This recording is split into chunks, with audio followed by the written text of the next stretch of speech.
कि आप लोगों के पास टाइम कम है और मोस्टली आप लोग पढ़ ही रहे होंगे, बट फिर क्या होता है, if I stretch then also burden is on you. So better मैंने सोचा चलो जितना अपने कर लेते हैं ऑनलाइन, इट्स ओके। कुछ डाउट हो तो mostly I am available only, not full time, but आप लोग कनेक्ट करके आ सकते हो। सो मेनली क्या पूछते हैं ये चैप्टर के अंदर, एग्जाम्प्ट है कि टैक्सेबल, लॉन्ग क्वेश्चन नहीं आते। दूसरा लिमिट आती है और उसके प्रैक्टिकल्स आते हैं। नाउ जी ऑनेस्टली आई वॉज एक्सपेक्टिंग कि हम एग्जाम्सन करके उसका एक इंडिपेंडेंट टेस्ट रख ले, जो हमारे पास है।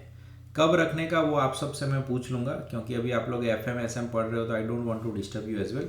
बट पूरा चैप्टर का आपके दिमाग में लोड रहेगा कि सर इतने पेजेस का बाकी है, और तो हमने काफ़ी पढ़ा दिया था पहले, but not 100%। So how we are going to study, we are going to study with a very precise manner with 100% exam view point. ऐसा नहीं कि हमें उड़ा देना है चैप्टर, डिटेल में पढ़ रहे हैं। और साथ में आपका काम क्या है कि अगर टाइम मिलता है ब्रेक में कल, यानी आपके जो टारगेट्स के अलावा कुछ है ना, तो उसमें आप इसके मॉड्यूल के एग्जाम्पल्स देख लो, इंटरनल चैप्टर के अंदर है वो, देखे बिना ट्राई करो, सब आ रहे हैं। और कन्फ्यूज़न होता है तो वो आपके डाउट सेगमेंट में चला जाएगा। ओके, सो अपनी बुक के अंदर जो एग्जाम्स है ना, वो एक्सटेंडेड वर्जन है। पहले बेयर एक्ट है, फिर उसका एनालिसिस है, फिर स्टोरी है, फिर रिपीटिशन है। यहाँ पे मैंने क्या किया है कि मोस्टली सब चीज़ आपको टू द पॉइंट दी है। तो चैप्टर का इंट्रोडक्शन क्या है कि भाई हम चार्जिंग सेक्शन के बाहर है और आप पे GST नहीं लगना चाहिए, क्योंकि GST सब पे लग जाता है सप्लाई पे। बट उसके बाद हमें फर्दर उनको एग्जाम्सन करना था, इसीलिए ये चैप्टर इंट्रोड्यूस किया। एग्जाम सप्लाई क्या होता है? Exempt supply has been defined under sale of under goods and service tax which attracts at nil rate. जिस पे नील रेट है वो एग्जाम सप्लाई है, या जो होली एग्जाम्प्ट है यानी जिस पे GST नहीं है वो एक सप्लाई एग्जाम्प्ट है। एंड नॉन टैक्सेबल, जिसमें petrol, diesel, aviation turbine fuel, ये सब एग्जाम्प्ट है। बराबर, specific definitions are there, but आपको उसमें अंदर जाने की ज़रूरत नहीं है। CGST में एग्जाम्सन, SGST में, IGST में, सब जगह पे स्टैंडर्ड एग्जाम्सन है। सेक्शन अगर याद रखना है तो CGST का सेक्शन 11, यानी chapter, entire chapter is under section 11। आपको पता ही होगा section 7 scope of supply, 8 composite mix supply, 9 levy of GST, 10 composition, 11 is exemption. 12 से शुरू होता है time of supply of goods and etcetera. और same section is section 6 in IGST। अब देखो, सप्लाई दो तरह के हैं, गुड्स के हैं और सर्विस के हैं। टैक्सेबल है और गुड्स का एक बहुत बड़ा लिस्ट है, बट आपके सिलेबस में नहीं है, तो not applicable in exams. Okay, कहीं पे आप देखो कोई पुरानी रेफरेंस बुक में 2017 में था, फिर उन्होंने वो रिमूव कर दिया, एकेडमिक पर्पज से रिमूव कर दिया, वो बहुत बेकार लिस्ट था तो वो रिमूव कर दिया। अभी आपके एग्जाम में क्या है, गुड्स ये वाला, टैक्सेबल क्या होगा, एग्जाम क्या होगा ये वाला, सर्विसेज टैक्सेबल क्या है, एग्जाम क्या है, ये आपके लिस्ट में एप्लीकेबल है। So without wasting time if we jump directly, सबसे पहला सेगमेंट जो आपके बुक में था that is about religious and charitable activities. देखो, आपको आपकी बुक ओपन रखनी है तो भी रख सकते हो, I don't have book but you can keep it. तो जैसे ही एक सेगमेंट खत्म होता है ना, उसके एग्जाम्पल्स आप देख लो, साथ में ही करना हो तो। और मीन वाइल मैं क्या करूँगा, मैंने जूम भी ओपन रखा है, so if someone want to speak out कि भाई सर मेरा ये क्वेरी है, तो वो भी आप बोल सकते हो। ओके, जिनको बोल के क्वेरी पूछनी है वो इसमें पूछ लेना। So service related to charitable and relative activities की बात करें तो एग्जाम्सन है किसको, सप्लायर को। यानी अगर आप 12AA 12AB में रजिस्टर्ड हो तो उनके लिए एग्जाम्सन है अंडर GST।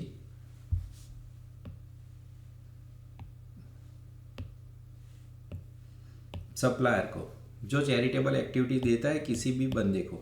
डियर स्टूडेंट्स, अगर आप चैरिटेबल इंस्टीट्यूशन को और कुछ सर्विस देते हो वो एग्जाम नहीं है। So you are chartered, you give service to some temple, then it is taxable. Service is given by temple is exempt. Okay, so charitable का मीनिंग दिया है उन्होंने। तो क्या है सर चैरिटेबल का मीनिंग, तो preservation of environment including watershed, forest, wildlife is exempt. Public health के लिए आप काम कर रहे हो तो वो एग्जाम्प्ट। सर क्या केयर काउंसिलिंग कर रहे हो, बराबर, PhD लिखा है खाली शॉर्ट फॉर्म में, but physically disabled, mentally disabled, affected with HIV AIDS and addicted narcotic drugs, ये किसकी डेफिनेशन है, चैरिटेबल एक्टिविटी की। अगर इसमें से कुछ भी है तो एग्जाम्प्ट। पब्लिक अवेयरनेस है, health, family planning, prevention of HIV exempt, या फिर आप योगा करा रहे हो exempt, advancement education, skill development of education to orphan, physically challenged, prisoners and old age in rural area. Rural area में 65 से ज़्यादा साल के हैं उनको एग्जाम्प्ट। इसका एक इंस्टीट्यूट ने एक इलस्ट्रेशन बनाया है जिसके अंदर वो बेंगलोर में और रूरल की जगह अर्बन एरिया है, तो वो टैक्सेबल हो जाता है। ओके, सो इतना ही है 12A 12AA में रजिस्टर्ड लोगों के लिए। इतनी सर्विस आप देते हो तो एग्जाम्प्ट, इसके अलावा कुछ देते हो तो टैक्सेबल। फिर आता है religious services provided by person. इसमें से क्वेश्चन पूछें, you are any person who is conducting religious ceremony, any person is recipient, it is exempt. એટલે તમે पंडित છો बराबर, मौलवी हो, फादर हो, शादी करवा रहे हो किसी की, आपकी जो भी इनकम होगी उस पर कोई GST लगेगा नहीं, बट आप क्या करवा रहे हो, रिलीजियस सेरेमनी, कुछ और नहीं। सर कुछ और क्या होता है, means anything other than religious it is taxable. शादी करवा रहे हो वो सब है तो ठीक है, बट आप कुछ और सर्विसेज दे रहे हो, सर कुछ और क्या। से for example abhishek is there, वो किसी के हाथ की रेखाएं पढ़ रहा है कि भाई इसके हाथ की रेखा में ये लिखी है कि नहीं, CA की डिग्री लिखी है कि नहीं, ऐसा वो देख के बता रहा है सबको, तो ज्योतिष शास्त्र हुआ, ये रिलीजियस एक्टिविटी नहीं है।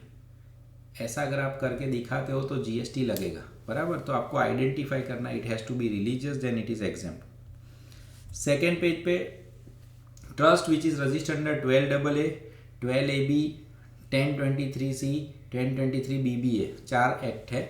रेंटिंग ऑफ प्रीमाइसेस, अगर आपकी टेम्पल के आजू बाजू की जो जगह है वो आपने जनरल पब्लिक को दी है, नो GST। बट अगर वहाँ पे रेंट है थोड़ा सा ज़्यादा, कम्युनिटी हॉल कल्याण मंडपम, यानी हॉल शादी के लिए 10,000 रुपये से ज़्यादा आप चार्ज कर रहे हो तो GST लगेगा। रूम्स है बट 1,000 से कम कर रहे हो तो एग्जेम्प्ट, इससे ज़्यादा कर रहे हो तो चार्जेबल। 1,000 से कम है यानी 1,000 बिकम्स टैक्सेबल।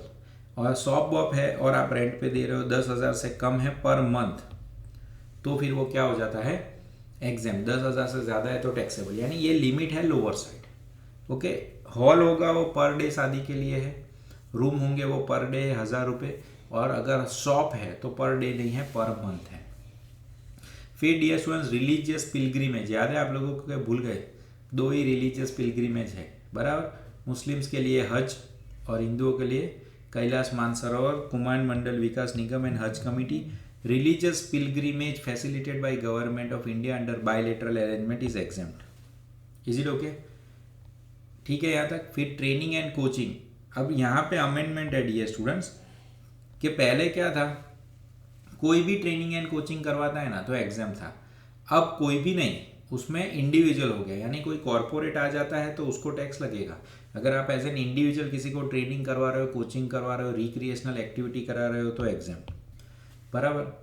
अगर आप ट्रस्ट हो 12AA 12AB, आप किसी को ट्रेनिंग कोचिंग करवाते हो रिलेटिंग टू स्पोर्ट, तो भी क्या हो जाएगा, एग्जाम। और इसके साथ थोड़ा दूर का, not directly connected, old age home service. देखो ये अलग अलग जगह पे ना सब एक साथ रखा है, यानी आपको कंफ्यूजन कम हो। Old age home service run by central government, state government, और 12AA 12AB में आप रजिस्टर्ड हो, आप ओल्ड एज होम सर्विस चला रहे हो जहाँ पे लोग रहेंगे, आप उसका मेंटेनेंस देते हो, जिनकी एज 60 ईयर प्लस है तो वो एग्जेम्प्ट है। बट कब, अगर 60 ईयर्स प्लस है और कंसिडरेशन आप 25,000 पर मंथ पर मेंबर से कम ले रहे हो तो, पर मेंबर है हाँ, यानी हस्बैंड वाइफ है तो 50,000 हो जाएंगे। Is it okay. तो dear students, here you are first 8 to 10 pages of exemption comes to an end. Honestly इतना ही है, उन्होंने बहुत ज़्यादा स्टोरी की है बुक में, बट आपको कुछ देख लो बुक अगर आपके पास है, आपको उसमें से कोई प्रैक्टिकल पूछने हैं तो। I don't have book but I can open it if required for reference, और किसी को उसमें से कोई क्वेश्चन पूछना है तो भी। एनीवन, इसमें से भी किसी को कुछ क्वेश्चन पूछना है तो you can ask.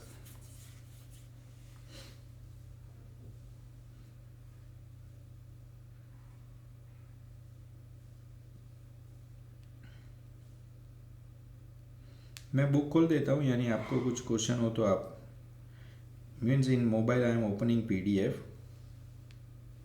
In case if you have any particular question, you can ask. Anyone, any doubt? आप देखो टेम्पल वेम्पल के एग्जाम्पल दिए हैं, सब एमसीक्यू दिए हैं। पेज नंबर 16 तक मैंने अभी कवर किया है। जयदेव से सर एंट्री नंबर 90 किस में? इसमें एंट्री नंबर 90।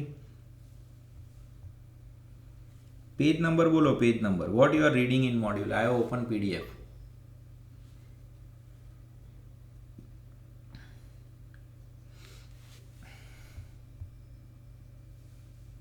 ओल्ड एज हो, मेरे PDF की क्वेरी पूछ रहे हो? ओके सॉरी, ये पीछे आएगा बेटा, ये इसके अंदर अभी तुरंत आपको नहीं मिलेगा, ये आपको मॉड्यूल में ढूंढना है, ये वाला provision.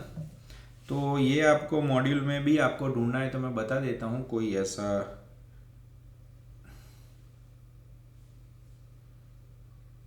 In module you will get it on page number 5.48।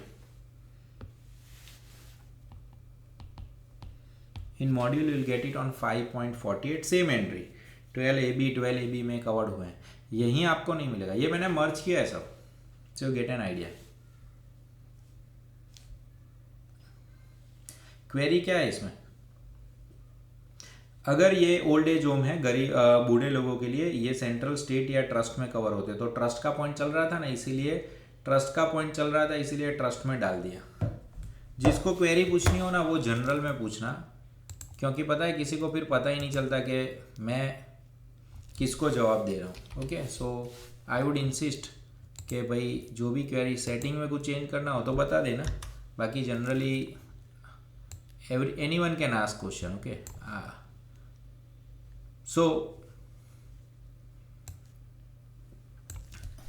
Central state क्या वही गवर्नमेंट है या 12AA है, ये लोग वृद्धाश्रम चला रहे हैं dear students. Old age home है यानी वृद्धाश्रम, तो वहाँ पे 60 ईयर्स से बड़े एज वाले लोग हैं और उनसे 25,000 से कम रुपए ले रहे हैं पर पर्सन। हस्बैंड वाइफ होंगे तो 50,000 हो जाएंगे पर मंथ, तो नो GST, उस पर कोई GST लगेगा नहीं। एक्चुअल एंट्री अगर आपको जाननी है ये, तो आपके मॉड्यूल में पेज नंबर 5.48 पे 9D में मिलेगा। Is it okay? Simple only, nothing technical. चलो, एनीवन? फाइन, चलो अब आगे बढ़ते हैं। Agriculture related service. Agriculture mostly हमने क्लास में किया था, बट एक बार फिर से उसमें राइस को पहले लिया है। Entry 24। If you are any person, you are supplying, loading, unloading, packaging, storaging or warehousing of rice and given to anyone is recipient, then transport of rice by rail vessel GTA is exempt। ये पूरा exempt है, इस पे GST नहीं है। Rice में आपको थोड़ा सा ध्यान रखना है, एक साथ दिया है तो आपको याद रहेगा। राइस जो है, milling of rice is taxable, but उसके बाद उसका loading, unloading, package, storage, warehousing is exempt। फिर अगर 12A में warehousing of minor forest produce, dear friends, forest में छोटी बड़ी जो भी चीज़ आप ग्रो करते हो या कुछ मिलती है और उसको बेचते हो, जैसे एग्जांपल में bamboo, seeds, flowers, edible, useful, roots, fruits, any person, ये कहीं पे भी आप वेयरहाउसिंग करते हो, सब एग्जेम्प्ट। फिर 12B में कैंसिल किया हुआ है, वो थोड़ा सा अमेंडमेंट है। स्टोरेज एंड वेयरहाउसिंग, पुराना प्रोविज़न ऐसा था, serial, pulses, fruits, nuts, vegetable, ये सब एग्जाम था, बट अब ये कैंसिल कर दिया है। डियर स्टूडेंट, जो कैंसिल कर दिया है वो टैक्सेबल हो जाता है, आप समझो।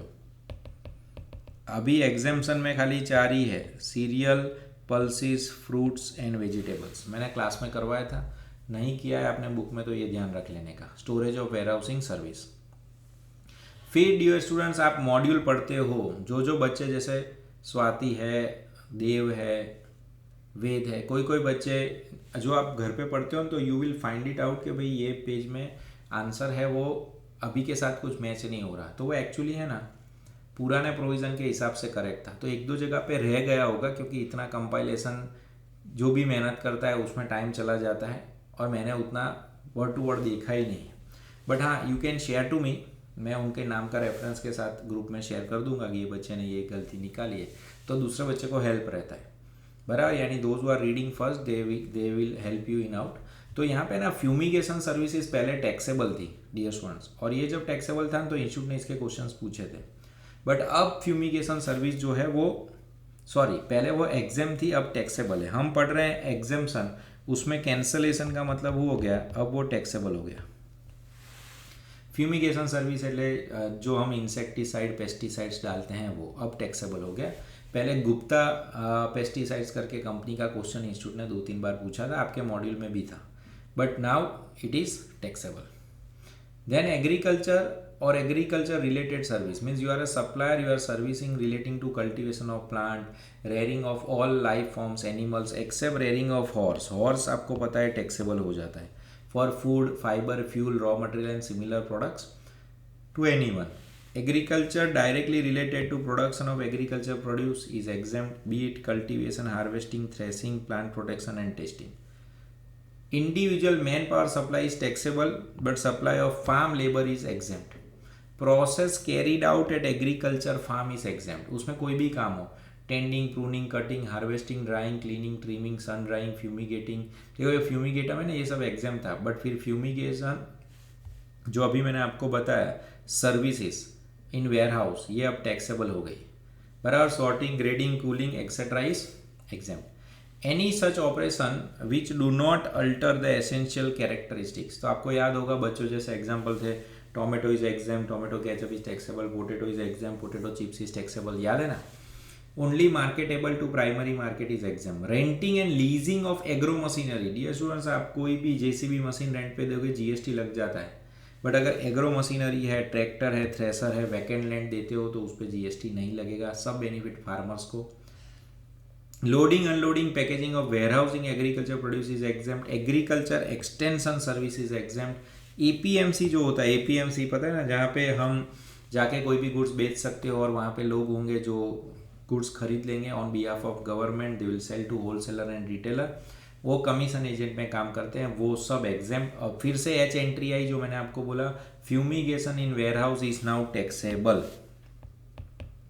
एक जमाने एग्जाम था, अब टैक्सेबल है, बराबर। तो आपके मॉड्यूल में ऐसा कुछ मिले तो आपको ध्यान रखना है। एग्रीकल्चर प्रोड्यूस क्या है डियर स्टूडेंट, ये सब एग्जाम्प्ट है, बराबर। Raw cotton, gram, sugar cane, paddy, wheat, unprocessed tea, coffee, floriculture, pisciculture, forestry, sericulture, whole gram, rajma, ये सब एग्जाम्प्ट है। बट नॉन एग्रीकल्चर क्या है, ginned cotton, cotton bale, pulses dear students, कौन सी पल्सिस, डी हस्क, फूतरा वगरनी, split dal, sugar, jaggery is taxable, rice taxable, flour taxable, process tea, coffee taxable, white tea, black tea, पता है ना, ऐसी सब बहुत सारी टी थी, वो सब taxable. Jaggery taxable, process dry fruit, cashew nut taxable, तो ये सब टैक्सेबल था। ओके, कन्फ्यूजन ना हो इसलिए सब दे दिया। इंटरमीडिएट प्रोडक्शन प्रोसेस, यानी आप खुद फार्मर नहीं हो डियर स्टूडेंट्स, बट आप फार्मर को मदद कर रहे हो। So you are any person giving service to any person, but you are doing intermediate production process as job worker which work same plant rearing of all form except rearing of horse, food, fiber, fuel, raw material, other similar products agriculture produce exempt। even though you are not farmer, you are intermediary, but उसमें खास याद रखना है कि milling of paddy into intermediate production is not considered as exempt। okay, so further processing of paddy into rice is usually carried out by cultivators, not by rice millers, but milling of paddy into rice is also changing essential characteristics। so in the view of above, it is clarified that milling of paddy into rice is not eligible for exemption, यानी paddy से rice बनाते हैं वो taxable है, but rice बन जाए उसके बाद उसका store house, loading, unloading, travelling, वो सब एग्जेम्प्ट है, वेयर हाउसिंग एग्जेम्प्ट है, बट पैडी में से राइस बनाने का प्रोसेस टैक्सेबल है, ये याद रखना है आपको। आर्टिफिशियल इंसेमिनेशन जो लोग करते हैं, बराबर, for getting more milk from cow and etcetera, service by way of artificial insemination of livestock other than horses is exempt. Service related to fruits and vegetable dear students, कोई भी तरह के fruits vegetation आप बेच रहे हो, ठंडा करके, प्री कूलिंग करके, राइप करके, वैक्सिंग करके, पैकेजिंग, लेबलिंग फ्रूट्स, वो सब एग्जाम्प्ट है। बिग बाजार and all big players exempt. Cold chain रखनी पड़ती है गांव में, क्योंकि मिल्क प्रोडक्ट ऐसी सब चीज़ बहुत जल्दी बिगड़ जाती है, तो NCCD, national centre of cold chain development to any person, they are providing any services to agriculture corporation, farmers welfare, सबका सब exempt, no GST. Is it okay? चलो इसके रिलेटेड मॉड्यूल के अंदर आपको एक्सरसाइज के क्वेश्चंस कुछ देखने तो देख लो. This provisions were starting from page number 5.17 to page number 5.23. देख लो इसमें कोई प्रैक्टिकल है आपको देखना है या एक्सरसाइज है देख लो. एक दो ही होंगे, ज़्यादा नहीं होंगे, बट एक बार देख लो. So if you have any confusion you can ask. And meanwhile anyone has any other doubt you can ask.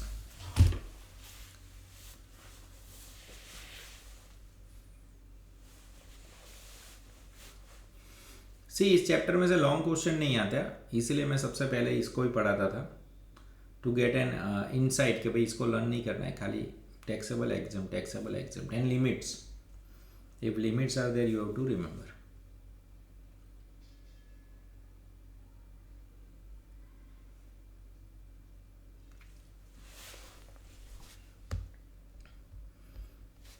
Anyone?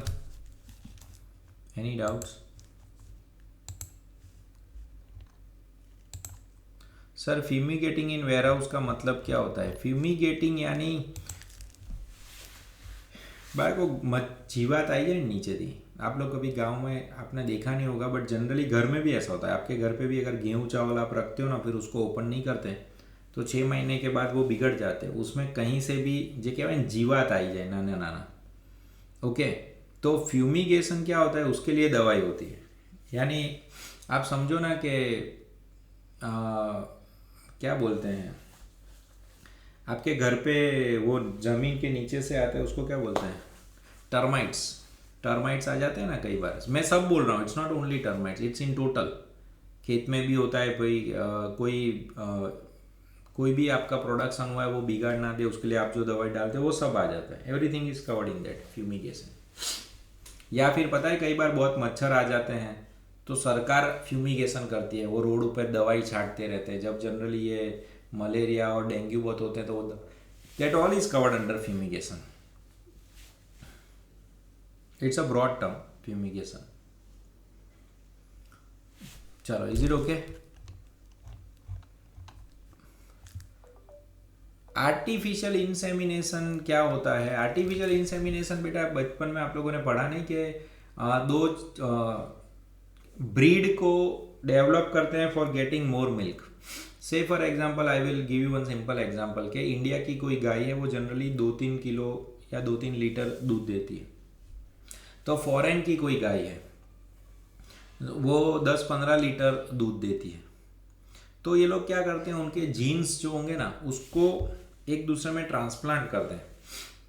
तो उससे क्या होता है, और ही बेटर तरीके का ब्रीड डेवलप होता है और उसकी कैपेसिटी और ज़्यादा होती है दूध देने की.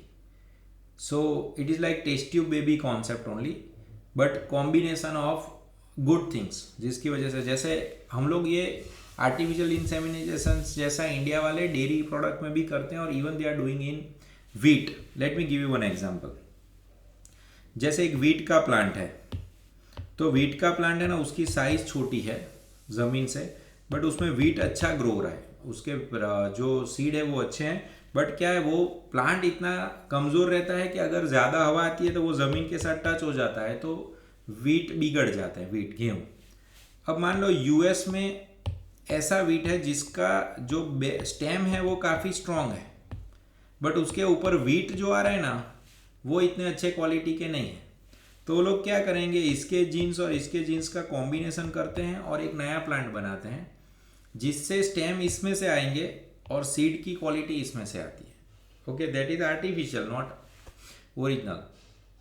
तो similarly they do this thing with cows also, कि भाई कॉम्बिनेशन करते हैं वो लोग उस तरह से कि भाई कोई वर्चुअल, जैसे it's like very simple dear students. कोई हॉर्स इंडियन हॉर्स होगा तो वो छोटी साइज़ के होंगे. अरब के जो हॉर्स होते हैं ना उनका साइज़ काफ़ी बड़ा रहता है, बराबर. उनका हाइट वाइट भी बहुत बड़ा रहते हैं, स्मूथनेस भी ज़्यादा होती है. तो अभी इन दोनों को वो लोग कॉम्बिनेशन करते हैं, तो जो नया वर्जन जनरेट होगा वो कॉम्बिनेशन होगा दोनों का वैसा. तो वैसा ही वो लोग आर्टिफिशियल इंसेमिनेशन करते हैं. एक बार गूगल में सर्च करोगे तो ज़्यादा डिटेल में समझाएंगे. दीक्षित का क्वेश्चन है, सर एंट्री नंबर 24 राइज में टैक्सेबल क्या है? एंट्री नंबर 24 के अंदर टैक्सेबल नहीं है बेटा, ये एग्जेम्प्ट है। एंट्री नंबर 24 में loading, unloading, packaging, storage of warehouse is exempt. Rice की बात कर रहे हैं, ये सब राइस का एग्जेम्प्ट है। बट पैडी में से आप राइस बना रहे हो तो वो टैक्सेबल है। पैडी में से अगर राइस बना रहे हैं तो वो टैक्सेबल है।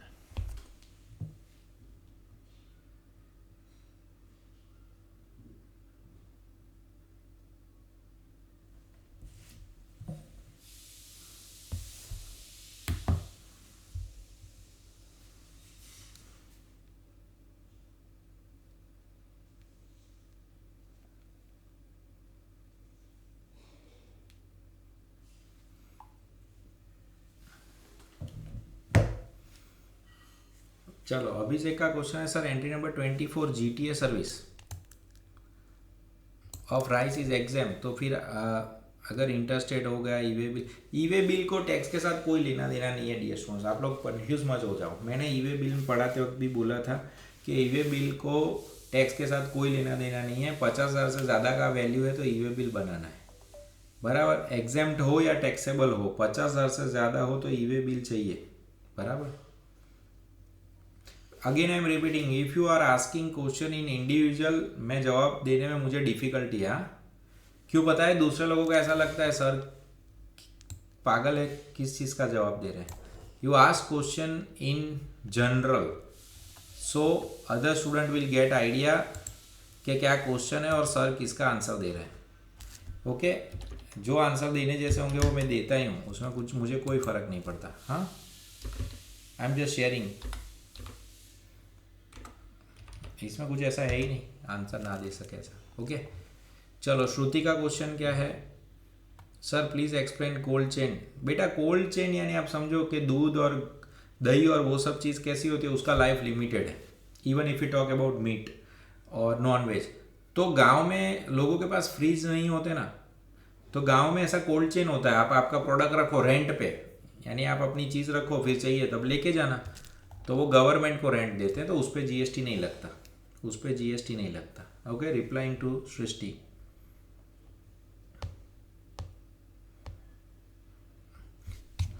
If you can not ask question in general let me know. बाकी सेटिंग्स तो मैंने ऐसा नहीं रखा है, you can ask in general. आपको थोड़ा सा सेटिंग आपके हिसाब से चेंज करना पड़ेगा कोई भी क्वेश्चन पूछते वक्त। It has to be in general. Sir consignment value में तो एग्जाम गुड्स की वैल्यू माइनस नहीं करते हैं in e-way bill, correct. But see it is when you are calculating tax, तब ये सब चीज़ बात आती है। बाकी मैं तो बोलता हूँ ईवे बिल में गुड्स भेजने की ज़रूरत नहीं, गुड्स ही नहीं डील कर रहे हो आप। एसेट आपने बेचे थे, मान लो कि भाई कोई एसेट गया, आपने 10 एसी बेचे जयपुर, 1 साल का वारंटी दिया था, 3 महीने बाद एसी बिगड़ गए, तो एसी आप वापस लेके आ रहे हो, 4 एसी, 2 लाख की वैल्यू हो गई। ओके, तो 2 लाख की वैल्यू हो गई और गुड्स तो बेचे ही नहीं, जो बेचे हैं वही वापस आ रहे हैं।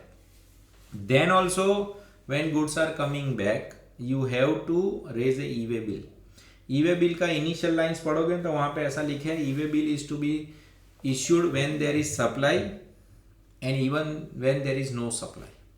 ओके, तो ईवे बिल दोनों ही सिनारियो में चाहिए।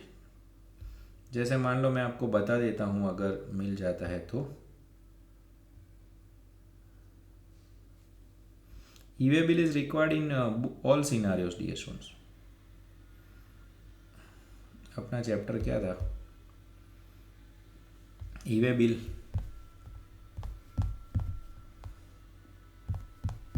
Just a minute. हाँ, नहीं ठीक है, डाउट पूछ लेने के भाई, डाउट में क्या है, डाउट तो पूछने के ही होते हैं ना।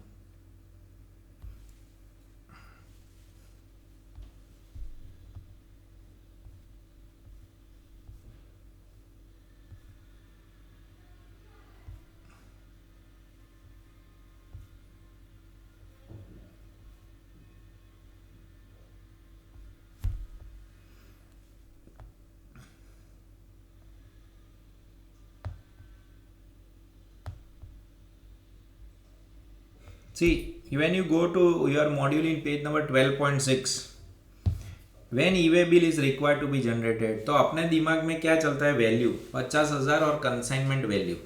बट फिर क्या लिखा है, ध्यान से देखो, इन रिलेशन टू सप्लाई. फिर दूसरा क्या लिखा है, for reason other than supply.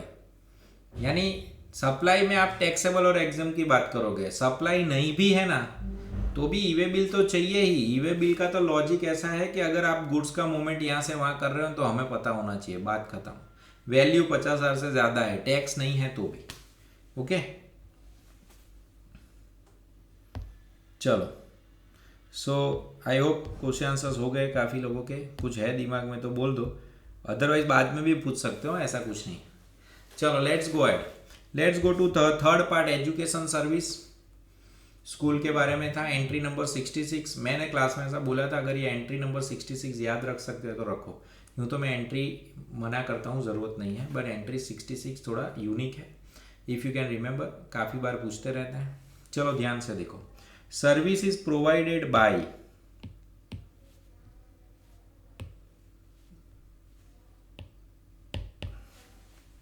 Pencil charging पति की बाड़को 2 minute. Service is provided by an educational institution to faculty, staff and students. यानी इंस्टीट्यूट ने आपको सर्विस दी है. क्या दी है, A. Service is provided by educational institution to faculty, staff and student exempted. Conduct of entrance exam against consideration in form is exempted. बराबर, वो भी एग्जाम्ड है. यानी कोई भी एग्जाम होगी बच्चों के लिए एग्जाम्ड. अब देखो वहाँ पे ये आउटपुट सर्विस है. आउटपुट सर्विस यानी इसमें आपकी इनकम होगी, वो सब एग्जाम्ड है. बराबर, आप बच्चों को पढ़ा रहे हो, स्टाफ को कुछ काम करवा रहे हो, बाय इट्स ऑल एग्जाम्ड, उस पर कोई टैक्स नहीं लगेगा. So this is my output service.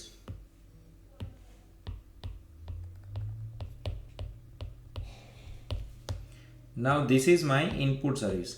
Dear students, actually input services जो होती है ना, उस पर तो जनरली टैक्स लग ही जाता है, बट क्योंकि ये एजुकेशनल सर्विस है ना, इनका आउटपुट जो है वो एग्जाम्प्ट है, इसीलिए इनपुट पे टैक्स इनके लिए बर्डन हो जाएगा. इसीलिए गवर्नमेंट ने इनको स्पेशल रिलैक्सेशन दिया है. बाकी जनरली ऐसा रिलैक्सेशन नहीं होता. Late me give you one another example. से ऊपर मैंने क्या बोला, चैरिटेबल इंस्टीट्यूशन. चैरिटेबल इंस्टीट्यूशन लोगों की सेवा कर रही है, पूजा कर रही है, टेम्पल, तो वो सब चीज़ जो है उसमें एक्टिविटीज एग्जाम्प्ट है, charitable. But you are a chartered accountant, you give services to charitable organization, then you are taxable. तो चैरिटेबल ऑर्गेनाइजेशन को तो चार्टर्ड अकाउंटेंट को विथ जीएसटी पेमेंट करना पड़ेगा, और वो जीएसटी का वो सेट ऑफ भी नहीं ले सकते. बट स्कूल में ऐसा ना हो, इसीलिए स्कूल में काफ़ी सारी इनपुट सर्विसेज पे टैक्स मत लगाओ, ऐसा बोला है, because it becomes burden for educational institution.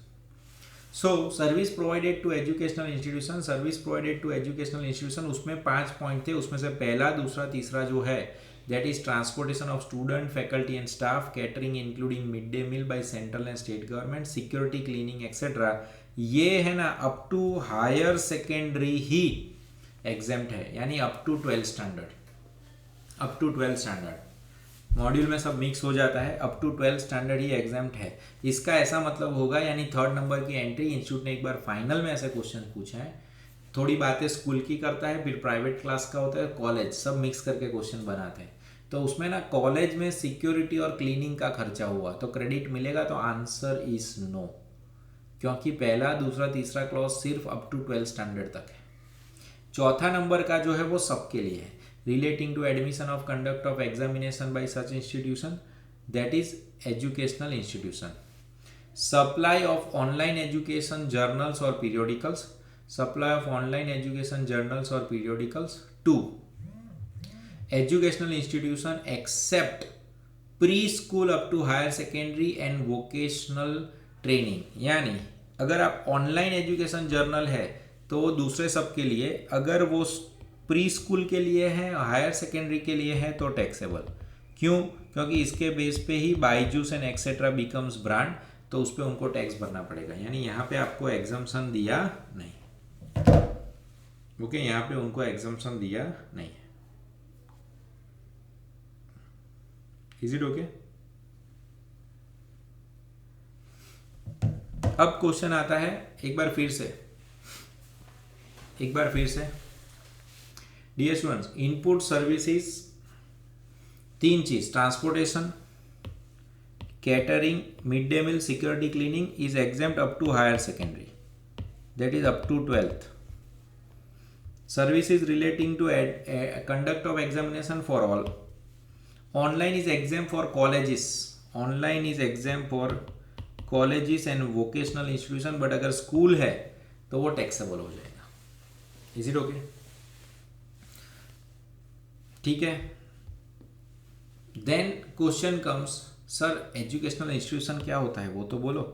Educational institution यानी प्री स्कूल, यानी स्कूल के पहले की school, anganwadi, pre school, up to 10th, up to 12th. Qualification recognise by law, यानी बीकॉम की डिग्री, सीए इंस्टीट्यूट की डिग्री जो आपको इंस्टीट्यूट देती है वो एग्जाम्प्ट, या फिर approved vocational course, IITI, ITCI, modular employable self skill, ये सब एग्जाम्प्ट. ओके, तो this is educational institution. Now some की पॉइंट ये मॉड्यूल में दिया है बट पैराग्राफ में, वो देखो आपको याद है कि नहीं पता नहीं. If a course in college leads to dual qualification, यानी मान लो MS यूनिवर्सिटी में हमने ऐसा फिक्स किया कि बीकॉम और CA दोनों साथ में करने का, और दोनों का मिला के 50,000 फीस होगा, बराबर. तो याद है किसी को, बीकॉम पे तो GST नहीं लगता है अभी आपको MS में, बट CA पे तो हम लोग लगा देते हैं.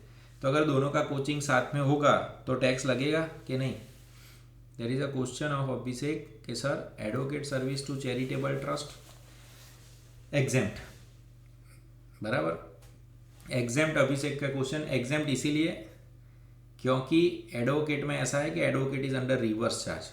ओके, तो किसी को भी वो सर्विस देंगे तो एग्जेम्प्ट है, बट अगर कॉर्पोरेट को देते हैं और कॉर्पोरेट रजिस्टर्ड है तो रिवर्स चार्ज में टैक्सेबल लगेगा. और सप्लाई, डियर स्टूडेंट, सेक्शन 8 भी इन्वोक होगी. सेक्शन 8 का नाम होगा मिक्स सप्लाई. काफ़ी बच्चों ने जवाब दिया है mix supply is most appropriate answer. See dear students, taxable is correct, but एकदम प्रीसाइज मार्क चाहिए तो थोड़ा अंदर जाके क्यों टैक्सेबल, क्यों, तो क्योंकि ये आपने मिक्स किया, तो dual qualification will be taxable. It will B ऐसे सेपरेटली अगर अलग है तो.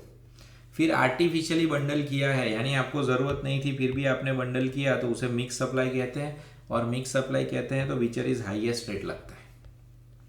फिर ये छोटे छोटे पॉइंट है. कैटरिंग प्रोवाइड किया है dear students by other person. Dear students, by other person होगा तो टैक्सेबल होगा. सर अदर पर्सन यानी क्या? कैटरिंग तो सबका थोड़ा था. कैटरिंग किसका है? Catering mid day meal by central government, state government and union territory exempt है. थर्ड पार्टी कैटरिंग देगी तो उसको थोड़ा सरकार माफ करेगी, तो it will be considered as liable for GST if it is provided by any other person. Services provided by government ITI is exempt under entry 6.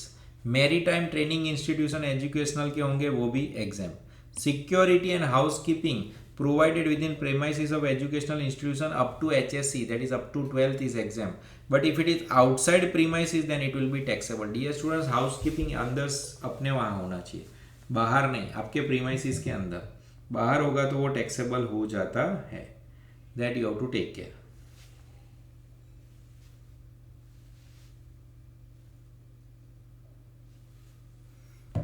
GST on application fee charge for entrance और fee charge for issuance of eligibility certificate for admission of issuance of migration certificate. कई बार आप एक state में से दूसरे state में जाते हो तो माइग्रेशन सर्टिफिकेट चाहिए, उसके लिए फीस लेते हैं, तो वो भी एग्जाम, क्योंकि वो छोटी चीज़ है, उसके लिए फालतू में परेशान करने की ज़रूरत नहीं.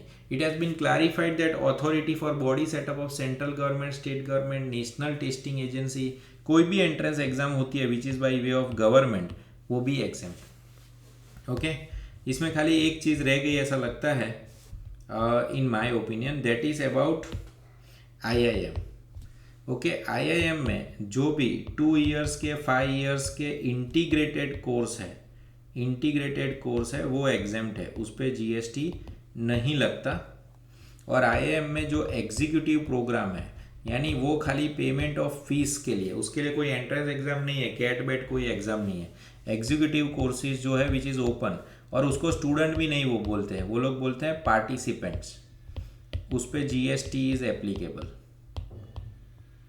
ओके, प्रॉपर MBA आप कर रहे हो from B after BCom completion और clearing CAT is exam, but कोई एग्जीक्यूटिव कोर्स कर रहे हो IIM से, so that will become taxable.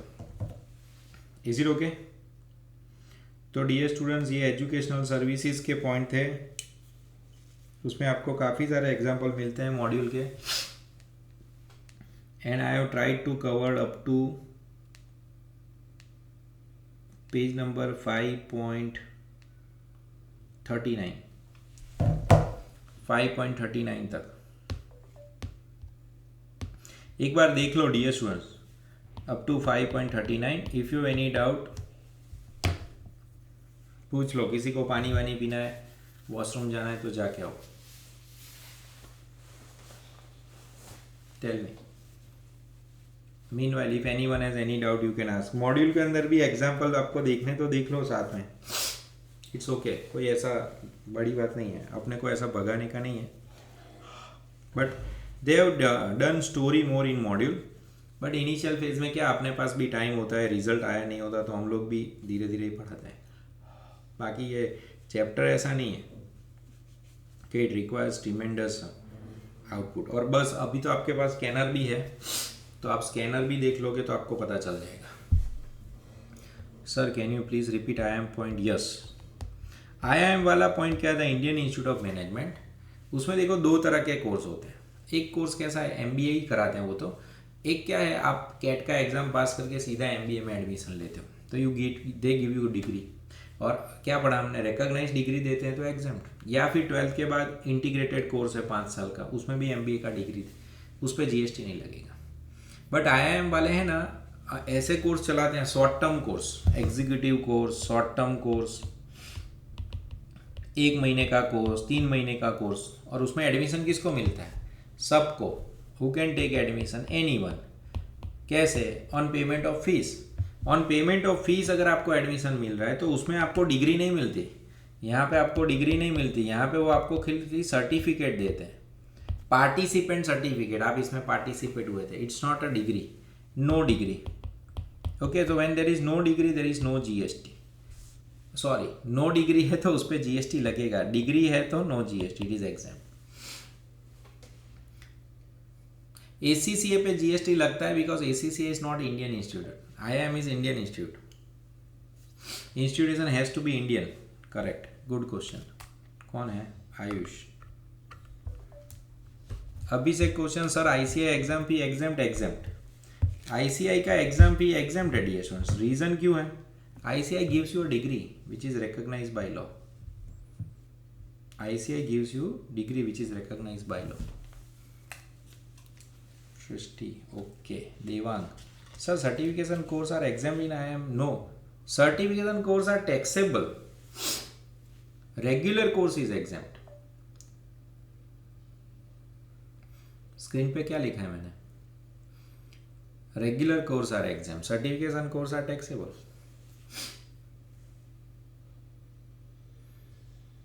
ACCA we can say IGST। School कोई भी एग्जाम्प्ट होती है, फिर गुजरात बोर्ड हो, CBSE हो, इंटरनेशनल बोर्ड हो, सब exam, school, every school is exam.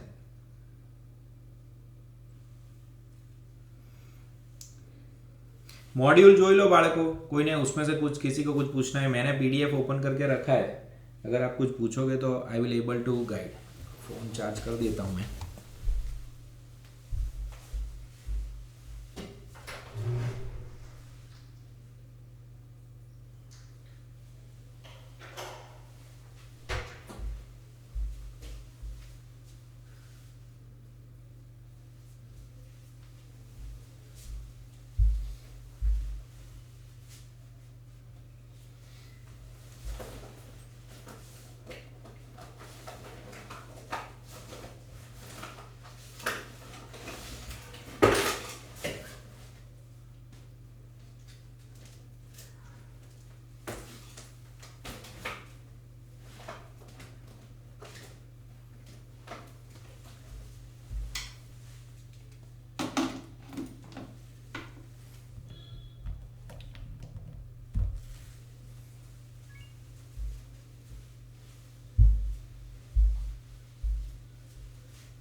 Sir catering service in college,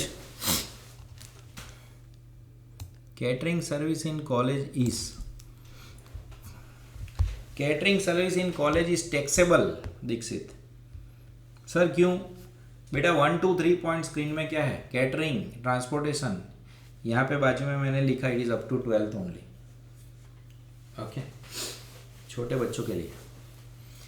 Manav sir module 5.32 bold lines 5.32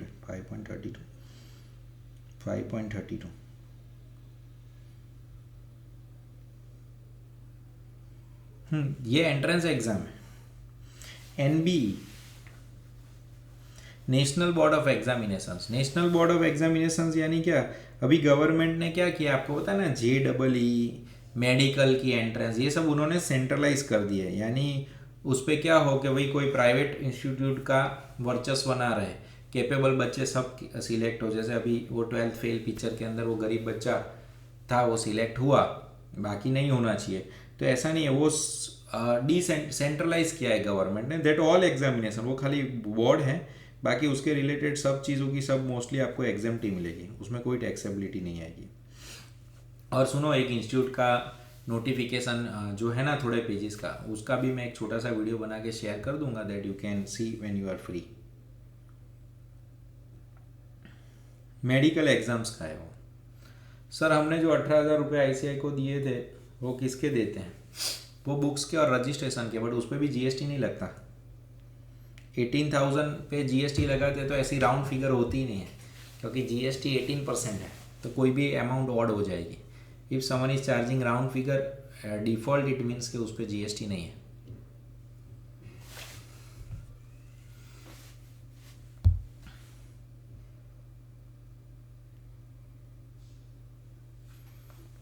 sir educational Dikshit, sir educational institute exempt है, सो सर एजुकेट इंडिया पे क्यों टैक्स लगता है? दीक्षित की क्वेरी अलग लेवल की है, तुम एक दोस्त बनाओ साथ में बैठाओ। Educate India is private institution. तुम लोग यार ब्लड प्रेशर बढ़ा देते हो मेरा कोई बार। तो एजुकेशनल इंस्टीट्यूशन क्या है? चलो स्क्रीन पे देखो। एजुकेशनल इंस्टीट्यूशन में 4 ही लोग आते हैं। एक तो स्कूल, कौन सी स्कूल? आंगनवाड़ी से 12th तक। दूसरा up to higher secondary, so 11 12 and equivalent. Third one is qualification recognised by any law. चलो उसमें कुछ हंसने जैसी बात नहीं है, जनरल है, चिल भाई, टेंशन मत करो। Qualification recognised by any law, that is BCom and CA and approved vocational course. अब ध्यान से देखो, इसमें हम नहीं आते डियर स्टूडेंट्स। चलो मजाक नहीं, तुम लोग थक ना जाओ, इसीलिए मजाक कर रहा था। सुनो, इसमें एजुकेट इंडिया नहीं आएगा, because Educate India is not covered in school, up to 12th नहीं है। तीसरा, हम लोग CA पढ़ा रहे हैं बट CA का डिग्री नहीं दे रहे, इसीलिए बहुत सारे बच्चों ने डाउट पूछा था related to CA institute is exempt. Why? Because who will give you degree? CA institute will give you degree. We are not giving you degree dear students, we are just preparing. तो अब चलो मैं आपको पूछता हूँ question, Elon आकाश पे GST लगेगा? Elon आकाश पे GST लगेगा? बहुत बड़ा नाम है, तो लगेगा, बिकॉज एलन आकाश जो है वो भी प्राइवेट इंस्टीट्यूशन है dear student. They are preparing you for JEE and etcetera. अभी आपको पता नहीं होगा, बट 10-15 दिन पहले ऐसा लॉ आया है कि 16 साल से छोटे बच्चों को आप ट्यूशन नहीं भेज सकते। ये सबसे बड़ा हिट साइंस वालों के लिए है। क्यों पता है? क्योंकि साइंस वाले हैं ना 6-7 स्टैंडर्ड में पढ़ते हैं ना, तब से है ना ये एलन आकाश वाले बता देते हैं कि तुम डॉक्टर बनोगे, तुम में वो बात है। એમ કરીને છે ને 3 લાખ રૂપિયા ફીસ લઈને બેસાડી દે બિચારા, સાયન્સનો સ્પેલિંગ આવડતા ન હોય ને ડૉક્ટરમાં નાખી દે। तो उनके लिए वो रूल है, क्योंकि फिर बच्चों पे बहुत प्रेशर आ जाता है तो लोग आत्महत्या बहुत कर लेते हैं। ऐसा इनपुट था। Okay, so that is answer. Educate India पे तो लगेगा बेटा, अपना प्राइवेट इंस्टीट्यूशन है। सर तो फिर ऊपर वाले एग्जाम्पल रॉन्ग नहीं थे? अभी से कौन से ऊपर वाले एग्जाम्पल? भाई तुम लोग बहुत ज़्यादा चैट करोगे तो कंफ्यूज हो जाऊंगा। I missed question of Abhishek कि सर ऊपर वाले एग्जाम्पल रॉन्ग नहीं थे। विच example? Now I got confused. BCom and CA क्यों रॉन्ग है? BCom पे तो कहाँ है GST? बीकॉम पे क्यों जीएसटी नहीं है? MS university is recognised by law, MS university is recognised by state government, डीएस1 स्टेट गवर्नमेंट अप्रूव्ड है, इसीलिए एग्जेम्प्ट। सीए इंस्टीट्यूट तो अप्रूव्ड ही है ना by parliament, so it is exempt.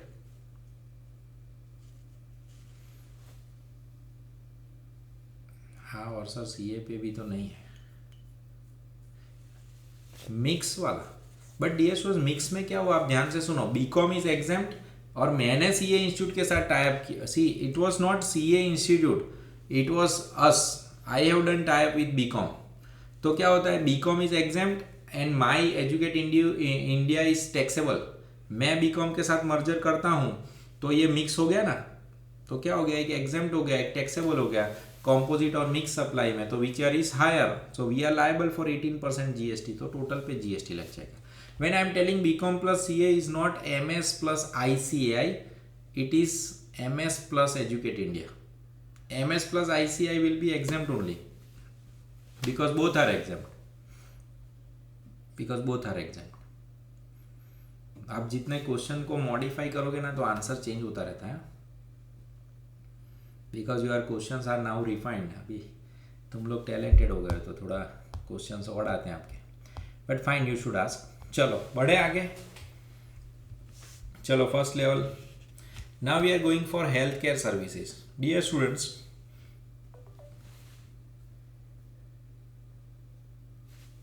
हाँ यूविल वाले एक साल से थोड़ा बच गए बाकी न्यू लॉ में साइंस वाले तो बहुत दुखी हैं अभी, बट साइंस वाले भी कुछ डरते नहीं है,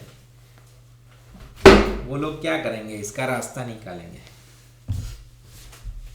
वो बोलेंगे हम स्कूल का नहीं, स्कूल का ही ट्यूशन कर रहे हैं, यानी we are not working for doctor and etcetera. वो नई स्टोरी बनाएंगे वो कुछ ना कुछ, बट ऑनेस्टली 6-7 स्टैंडर्ड में क्या ही तुम डॉक्टर बनते हो यार, कुछ पता तो चलता नहीं, इतने बड़े होते हैं फिर भी पता नहीं चलता, 6-7 स्टैंडर्ड में क्या पता चलेगा। મને તો ઘણી વાર હસવું જ આવે, એમાં પાછા કોઈક મને સમજાવવા બેસે ને ત્યાર તો મને બહુ વધારે જ હસવું આવે કે હા ભાઈ concept school, correct, concept school का बहुत बड़ा, अभी आपके अहमदाबाद में बड़ौदा में एक फिनिक्स स्कूल है, बहुत बड़ी हो गई, वो मस्ती करते हैं साइंस में। चलो ठीक है, अपना सब्जेक्ट नहीं है, कम बैक। चलो let us start. Health care service, dear students, veterinary services यानी health care of animals and birds is exempt. फिर आपको पता होगा मॉड्यूल में एक क्वेश्चन है जिसमें प्रिजर्वेशन ऑफ स्टेम सेल की बात की थी। स्टेम सेल मैंने आपको क्लास में बताया था, जब मदर और न्यूबॉर्न बेबी, जब न्यूबॉर्न बेबी बर्थ लेता है तो वो मदर के साथ कनेक्टेड होता है बाय एम्बेरिकल कॉर्ड, और वो पेटनी जे नाड़ी कहवाए उसे कट करके प्रिजर्वेशन करना था, वो एग्जाम था अभी तक, बट पिछले साल वो टैक्सेबल हो गया। तो आपकी मॉड्यूल में एक क्वेश्चन है, ये भी आपको ओल्ड बुक में एग्जाम मिलेगा, बट अभी आपको याद रखना है preservation of stem cell is taxable. Health care service यानी क्या, health care service by clinical establishment यानी any hospital. Second is authorise medical practitioner that is doctor and paramedics that is support staff, सबका सब exempt है, okay. But यहाँ पे practical possible है, I hope you remember. Except service provided by clinical establishment by providing room, तो room पे उन्होंने charges चालू कर दिए हैं, बट रूम में आपको क्या ध्यान रखने का था, आई होप यू रिमेंबर, रूम्स में पहले 2 कैटेगरी कर देने की, एक नॉर्मल रूम और एक special room. Special room is ICU and CCU and etcetera. Normal room if it is say 4,200 per day, then it is exempt, but if it is 5,200 per day, then dear friends it is full taxable। 5,000 का slab नहीं मिलता, 5,200 पे tax भरना पड़ता है। Sir क्यों? क्योंकि normal में up to 5,000 is exemption, so establishment providing room having room charges exceeding 5,000 is taxable, यानी 5,000 से कम है तो एग्जेम्प्ट है, 5,000 से कम है तो एग्जेम्प्ट है, 5,000 से ज़्यादा है तो टैक्सेबल, बट ये नॉर्मल रूम है। Other than ICU, CCU, ICCU, NICU, यानी ये जो क्रिटिकल वाले जो है उसका अगर आप 12,000 भी लेते हो ना पर डे, तो भी डियर स्टूडेंट्स वो एग्जाम्ड है। इसका एक प्रैक्टिकल बड़ा बना के भी वो पूछ सकते हैं, तो आपको ध्यान रखना पड़ेगा बराबर। तो हेल्थ केयर में आपको ध्यान रखना है नॉर्मल रूम 5,000 से कम रुपए है तो एग्जाम, 5,000 से ज़्यादा है तो होटल ही है भाई बराबर। अगर 6,000 7,000 7,000 पर डे चार्ज कर रहे हो तो it is equivalent to hotel. तो गवर्नमेंट बोलेगी भाई इतने अमीर लोग आपके वहाँ आते हैं तो जीएसटी भरो बराबर। और स्पेशल रूम है आईसीयू, सीसीयू, यानी इंटेंसिव वर्ड आए तो इसमें ये सब वर्ड टू वर्ड याद रखने की जरूरत नहीं है। Although it's very simple only, intensive care unit, critical care unit, intensive cardiac care unit, intensive neonatal intensive care unit. Remember intensive word આવે એટલે તમારે एग्जाम कर देना, क्योंकि वो स्पेशल रूम होता है उसमें बहुत सारी मशीनरीज होती है तो उसका पर डे जो भी चार्ज हो वो एग्जाम्प्ट है। इसका सम बना सकते हैं which requires applicability of mind. आगे बढ़ते हैं। Service provided by transportation of patient, patient को एम्बुलेंस से लाना ले जाना सब exempt. Case 1 transportation of patient to and from clinical establishment is exempt. But ये एक स्पेशल पॉइंट था, आपको याद होगा मैंने आपको बोला था hair transplant, cosmetic plastic surgery except when undertaken to restore function of body affected during injury and trauma is taxable. क्योंकि hair transplant, cosmetic surgery and plastic surgery, मैंने क्लास में एक वर्ड यूज़ किया था फॉर ब्यूटिफिकेशन, सुंदर दिखने के लिए जो भी चीज़ की है उस पर जीएसटी लगेगा। बट मान लो एक्सीडेंट हो गया है, बच्चे का बर्थ के वक्त प्रॉब्लम हो गया है और कुछ उसको प्लास्टिक सर्जरी करनी पड़ी तो वो एग्जाम्प्ट है। सुंदर दिखने के लिए अगर hair transplant, cosmetic and plastic surgery की है तो उस पर जीएसटी लगेगा, उस पर जीएसटी लगेगा। बट एक्सेप्शनल सिनेरियो में की है तो नहीं लगेगा। ओके। हेल्थ केयर सर्विसेज यानी कोई भी सर्विसेज आप देते हो, इवन फॉर डायग्नोस यानी समझो आप डॉक्टर हो तो एग्जाम्प्ट, ऐसा नहीं। आप पैथोलॉजी हो तो भी एग्जाम्प्ट। सर क्यों पैथोलॉजी? अरे डियर स्टूडेंट्स, आप ब्लड टेस्टिंग कराने जाओगे तो पैथोलॉजी में जाओगे, वो थोड़ा आपको दवाई देने वाला है, वो तो आपका ब्लड का सैंपल लेगा, रिपोर्ट बनाएगा, 2,000 का बिल दे देगा। तो pathology is exempt, pathology is exempt even though they are not doctor. Why? Because they are doing diagnose what is the problem in your blood, that diagnosis they are doing, or care of illness, injury, deformity, abnormality, pregnancy, any system recognized by medicine is exempt in India, not foreign, and include the service by way of transportation of patient to and from clinical establishment। फिर recognise system उन्होंने जो दी है वो allopathy, yoga, naturopathy, आयुर्वेदी, homeopathy, सिद्धा, यूनानी या कुछ और। इंस्टीट्यूट ने एक क्वेश्चन दिया था रेकी का, वो रिकॉग्नाइज नहीं है तो वो टैक्सेबल हो जाता है बराबर। फिर do you know rent of rooms provided in patient, यानी आपके जो पेशेंट है हॉस्पिटल में दाखिल हुए उनको खाना देते हैं वो एग्जाम्प्ट है बराबर, और उसका रेंट जो होता है वो भी एग्जाम्प्ट है। Service provided bye senior doctor, consultant, technician, hospital पे टू कंसल्टेंसी, ये सब एग्जाम्प्ट है। कोई भी डायरेक्टली इनडायरेक्टली अगर आपने डॉक्टर को, सीनियर डॉक्टर को, कंसल्टेंट को दिया, वो है तो एट द एंड किसके लिए? मेडिकल के लिए, वो एग्जाम्प्ट। फूड की बात करें, to patient, if hospital have their own canteen they supply food to doctors and their staff, such supplies even when not charge may be subject to GST. Food supply to in patient, वो तो doctor ने बोला होगा वैसा खाना देना पड़ेगा तो उसे बोलते हैं कंपोजिट सप्लाई। हॉस्पिटल के साथ खाना कनेक्टेड है, जो पेशेंट बीमार है वो, तो वो पूरा ट्रांजेक्शन क्या हो जाता है? Exempt. Food supplied by hospital to patient those who are not admitted and attendants and visitor, उन सब पे सरकार टैक्स ले लेगी, उन सब पे जीएसटी लग जाता है। Is it okay?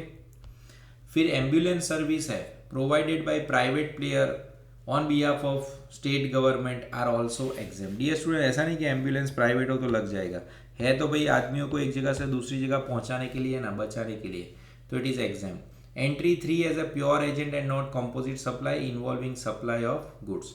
कई बार क्या होता है, ये स्पेशल पॉइंट है,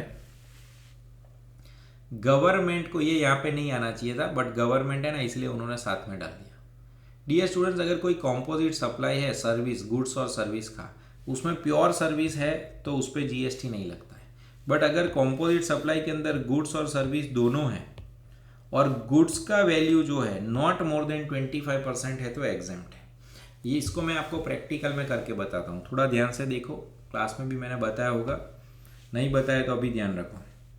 लेट्स टेक एन एग्जाम्पल कि जय जो है उसको गवर्नमेंट का एक कॉन्ट्रैक्ट मिला, क्या, इलेक्ट्रिफिकेशन का, इलेक्ट्रिफिकेशन इन विलेज, एक गांव में इलेक्ट्रिफिकेशन का कॉन्ट्रैक्ट मिला। कितने का कॉन्ट्रैक्ट है? Let's take an example of 10 lakhs works contract है, that is goods plus service दोनों का कॉम्बिनेशन। अब ये 10 लाख के अंदर ध्यान से देखो, गुड्स और सर्विस, अगर गुड्स 2 लाख है और सर्विस 8 लाख है तो ये टोटल एग्जेम्प्ट हो जाएगा, इस पे जीएसटी नहीं लगेगा। सर क्यों? क्योंकि गुड्स जो है it is less than equal to 25% of total. तो टोटल अपना कितना था? 10 लाख, उसमें से गुड्स कितना है? 2 लाख, 2 लाख यानी 20%। If I take another example 10 lakhs, इसमें गुड्स हो गए 3.5 lakhs और सर्विस हो गई 6.5 lakhs। तो डियर स्टूडेंट्स ये फुल ट्रांजैक्शन टैक्सेबल हो जाता है, ये फुल ट्रांजैक्शन टैक्सेबल हो जाता है, क्योंकि ये गुड्स जो है which is greater than 25% of 10 lakhs। 10 lakhs का 25% से कम होना चाहिए। एक बार फिर से पढ़ता हूँ, ध्यान से देखो।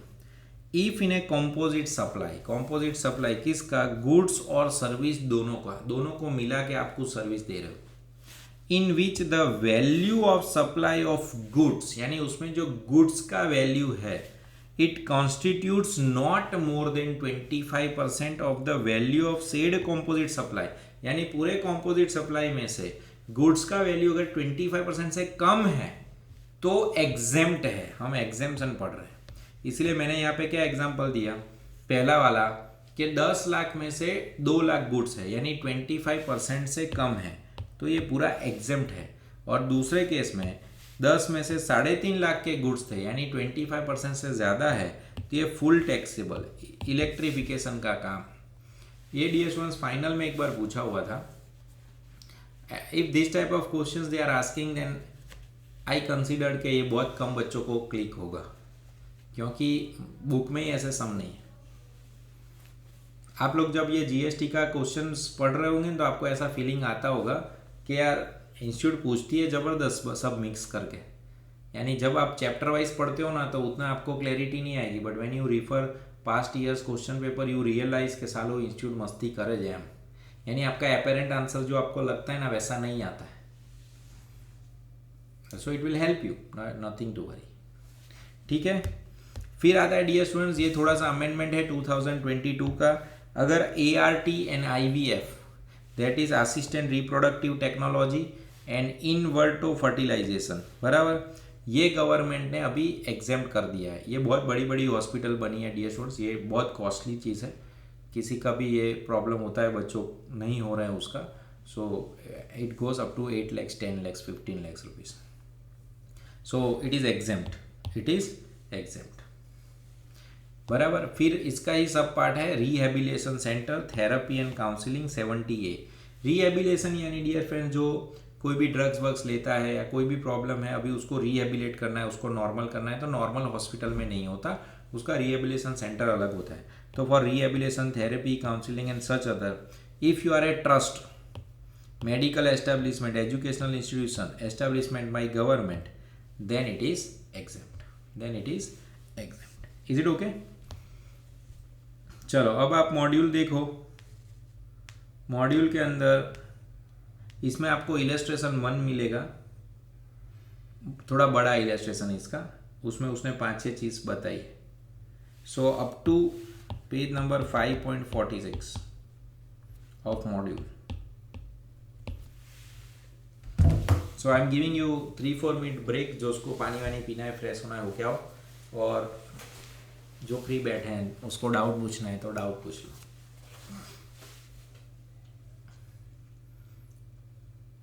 But you get little bit relax also, एक साथ कंटिन्यूस बैठे रहोगे तो थक जाओगे। सर वो टेबल दिखाओ, कौन सा टेबल? ये वाला? Okay, sorry. हाँ, डन।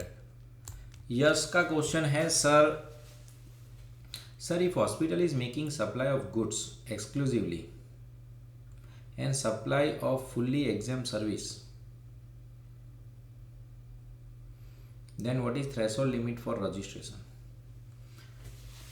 देखो ये रजिस्ट्रेशन का तो ऐसा है कि अगर आप सिर्फ सर्विस देते हो ना तो 100 करोड़ हो तो भी जीएसटी नहीं लगता हॉस्पिटल को। बट अगर आप गुड्स बेचते हो यानी दवाई बेचना शुरू करते हो ना तो फिर आपका टोटल लिमिट गुड्स और सर्विस का मिला के 20 लाख हो जाता है if you are in Gujarat. Of course it is state wise, Mizoram 10 lakhs। तो दोनों का मिला के 20 लाख होता है क्योंकि लिमिट विचर इज लोअर एप्लीकेबल होती है। तो प्रैक्टिकली क्या होता है, हॉस्पिटल वाले बहुत स्मार्ट होते हैं, वो हॉस्पिटल एग्जेम्प्ट ही रखते हैं और आगे जो दवाई की दुकान होती है ना वो दूसरे नंबर पे करते हैं, उनकी वाइफ के नंबर पे, रिलेटिव्स के नंबर पे, यानी उसका जीएसटी नंबर पूरा अलग ही रखते हैं। तो which is fully taxable, they can take credit and etcetera. And hospital they will keep it fully exempt only under different name. तो टेक्निकली वो उस तरह से करते हैं। Academically limit will be 20 lakhs।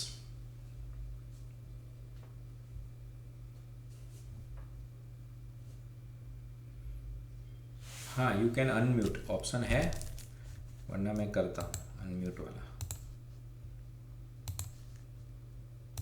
Yes, करो अनम्यूट, किसी को अनम्यूट करके पूछना है।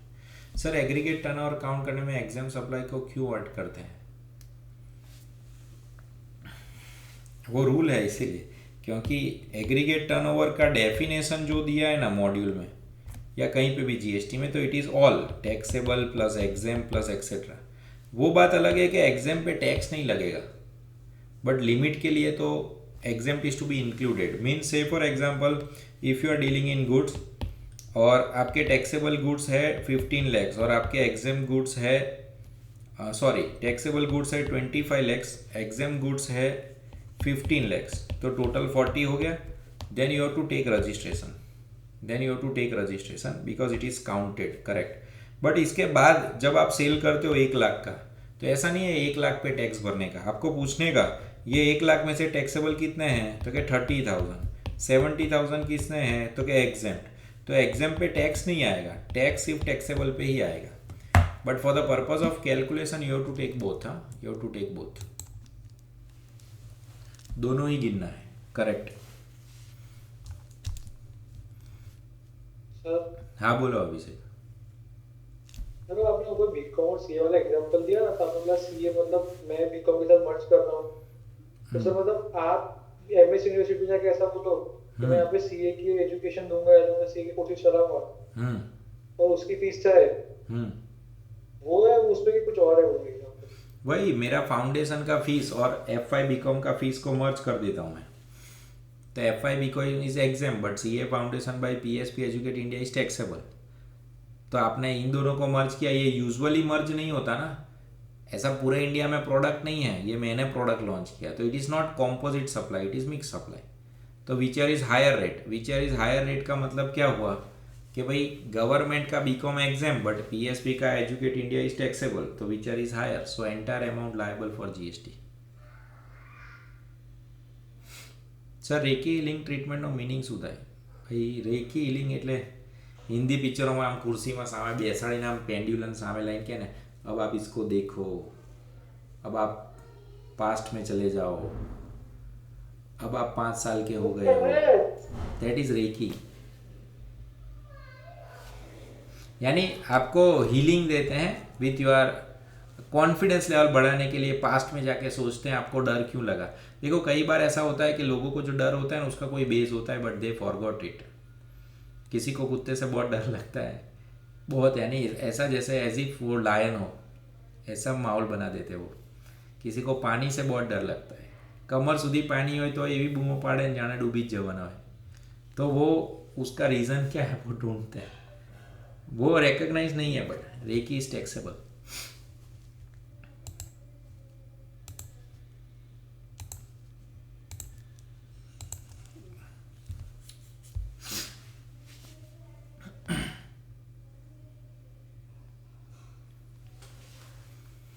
चलो is it okay, shall we go ahead? Fresh हो गए आप लोग?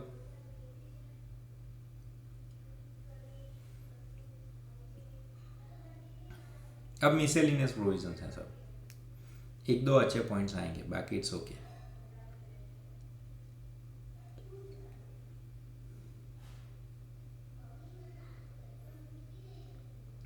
डियर स्टूडेंट्स, पढ़ रहे हो घर पे, 1-2 दिन भी बिगड़ते हैं ना, यू शिफ्ट द प्लेस। 1-2 दिन बिगड़ते हैं, you go to library, you go to other place. बराबर 5-6 दिन तो बिगड़ने ही नहीं चाहिए। क्या प्रॉब्लम है, क्यों बिगड़ रहे हैं, think on that and try to minimise the use of phone. Try to minimise slowly and gradually. ऐसे डिफिकल्ट है but slowly and gradually you should try to minimise. और ऐसा हो तो 2-3 दोस्त टारगेट दे देने का एक दूसरे को, मेरा ये टारगेट है, तुम्हारा क्या टारगेट है। और शाम को ऐसा हो तो एक दूसरे को टेक्निकल क्वेश्चन पूछ भी सकते हो। और ऐसा नहीं पूरे दिन बुक में पढ़े भी नहीं रहने का।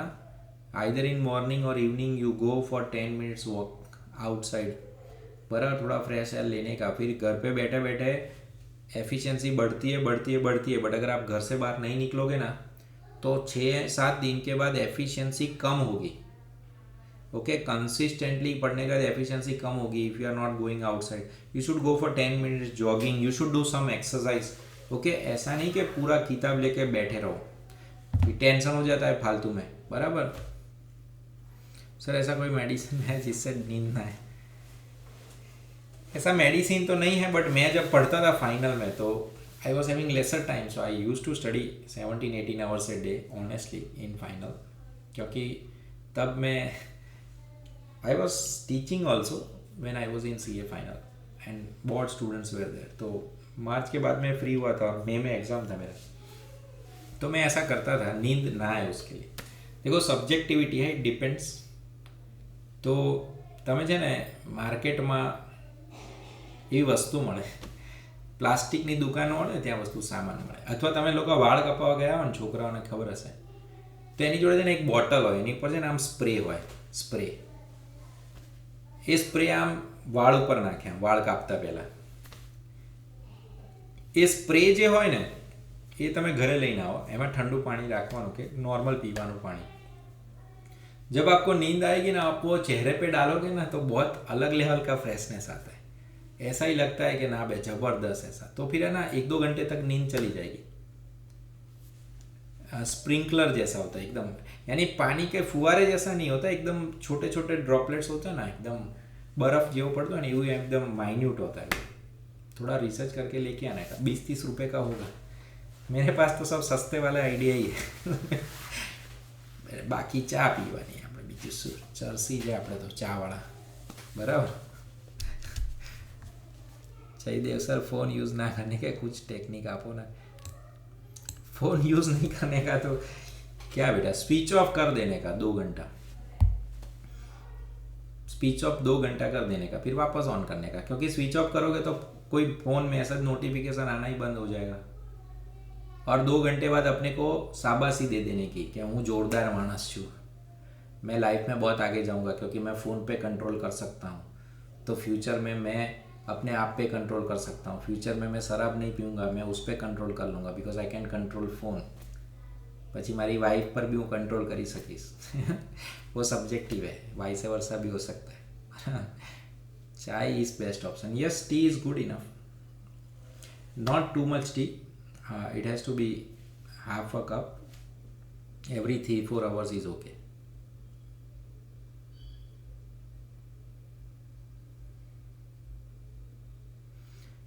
अभी देखो वीडियो लेक्चर्स डियर स्टूडेंट्स आप जितने देखते हो ना, तो honestly I want to tell you कि अभी वीडियो लेक्चर कम देखो।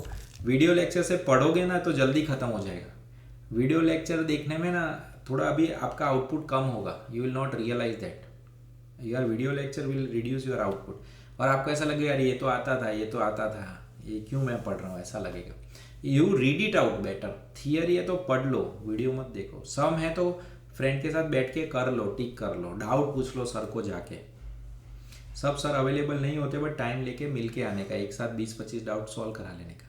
सर अगर फ़ोन से ही पढ़ाई कर रहे हो तो मैनेज करो। Sir sometimes it feels like we are doing great but soon as we encounter difficult topic it's concept especially I feel demotivated। देखो ऐसा बहुत होगा, अच्छा दिन जाएगा ना तो आपको बेस्ट लगेगा और बुरा दिन भी जाएगा। ऐसा होगा कि आपके दिन के हिसाब से प्लान नहीं होगा।